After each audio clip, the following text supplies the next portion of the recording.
Good evening, world. Allow me first to apologize for this interruption. I do, like many of you, appreciate the comforts of the everyday routine, the security of the familiar, the tranquility of repetition.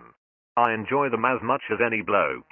But in the spirit of commemoration, whereby those important events of the past, usually associated with someone's death or the end of some awful bloody struggle, are celebrated with a nice holiday, I thought we could mark this year, a year that absolutely should be remembered, by taking some time out of our daily lives to sit down and have a little chat.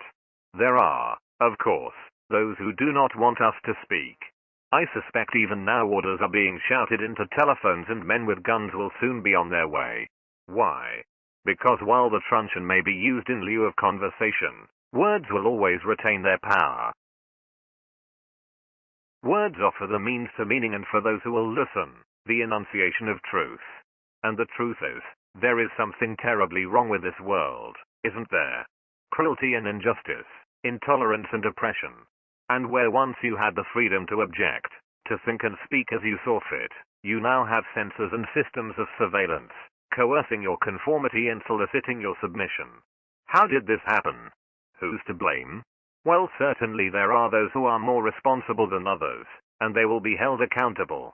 But again, truth be told, if you're looking for the guilty, you need only look into a mirror. I know why you did it. I know you were afraid. Who wouldn't be?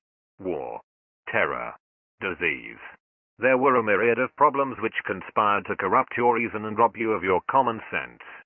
Fear got the best of you, and in your panic, you turned into slaves.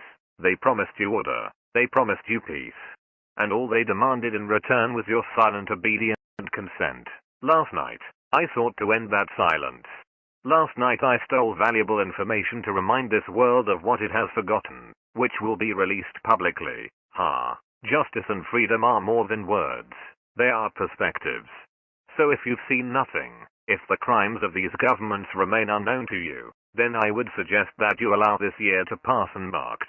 But if you see what I see, if you feel as I feel, and if you would seek as I seek, then I ask you to stand beside me, on the 7th of July, outside the gates of all government buildings and banks, during a huge denial of service attack, and together, we shall give them a year they shall never forget, and remember, wear your mask, and wear your hat.